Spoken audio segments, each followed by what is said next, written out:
Sir দাঁড়ান, আমার ছাইরে দেন। আপনার কত টাকা লাগে আমি দিব, খামাখা ঝামেলা ধরায়েন না। কি তুই আমার টাকার লোভ দেখাস? তোর লজ্জা করে না? তুই একটা 4 বছরের নিষ্পাপ বাচ্চার সাথে অন্যায় করছস। তুই একটা ধর্ষক, তোর কোনো ছাড়াছাড়ি নেই, তোর বিচার করতে হবে। ওই আয়।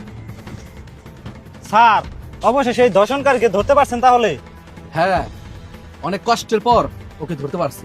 ধরছেন তো কি হয়েছে, একটু পরে তো টাকা খাই ছাইরে দিবেন। হ্যাঁ স্যার, ও তো ঠিকই কইছে। আপনারা টাকা খায় সাইরা দেন দেখেই তো দিন দিন বাংলাদেশে ধর্ষণকারীর সংখ্যা বাড়তেছে। এখন বুঝবেন না, বুঝবেন তখন যখন আপনার ঘরের মা বোন কেউ একজন ধর্ষণের শিকার হবে। আপনারা যদি এর বিচার না করতে পারেন তাহলে আমাদের মতো জনগণের কাছে ছেড়ে দেন। এর বিচার কিভাবে করতে হয় সেটা আমরা ভালো করে জানি। আপনারা না বুঝে না জেনে আমাদের পুলিশদের দোষারোপ করেন। আসামি ধরে আদালতে পেশ করা আমাদের কাজ। আসামির বিচার করা একমাত্র ক্ষমতা রাখে আদালত, আমরা না। এই যে ছোট ছোট নিষ্পাপ বাচ্চারা ধর্ষণ হয়, ধর্ষণের শিকার হয়, এই কথাগুলো শুনতে কার ভালো লাগে বলুন? আমাদের ঘরেও তো মা বোন আছে। এই যে আপনারা যে সব কথাগুলো আমাদেরকে বলতেছেন, এই সব কথা ওই সব রাজনীতিবিদদের বলুন, ওই সব উকিলদের বলুন, যারা সামান্য কিছু টাকার লোভে এদের মতন ধর্ষণকারী পাশে দাঁড়ায়। কিন্তু তারা ভুলে যায় তাদের ঘরে মা বোন আছে। আপনারা বরং এটা প্রতিবাদ করেন যেন অপরাধীর পাশে দাঁড়ানো ওই সব নেতা উকিলদের বিচার হয়।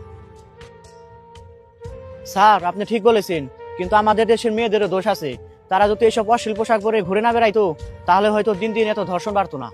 হ্যাঁ, আপনি ঠিক বলছেন, পোশাকের শালীনতা দরকার। কিন্তু বর্তমানে অপরাধীরা মানুষ না, জানোয়ারের থেকে নিকৃষ্ট।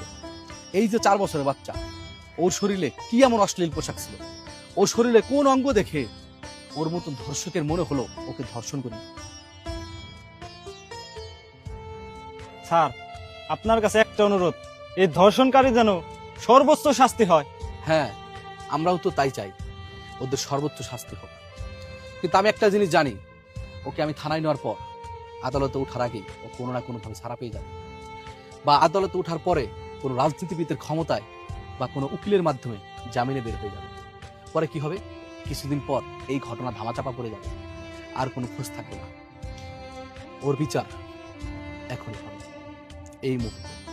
স্যার এখন এখন কিভাবে? জি স্যার, স্যার আমরা সর্বোচ্চ চেষ্টা করেছি স্যার, ওকে কোথাও পাইনি স্যার। স্যার হয়তো বা পালিয়ে গিয়েছে। জি স্যার, জি স্যার, চেষ্টা কমতে রাখবো না স্যার। ঠিক আছে, আসসালামু আলাইকুম।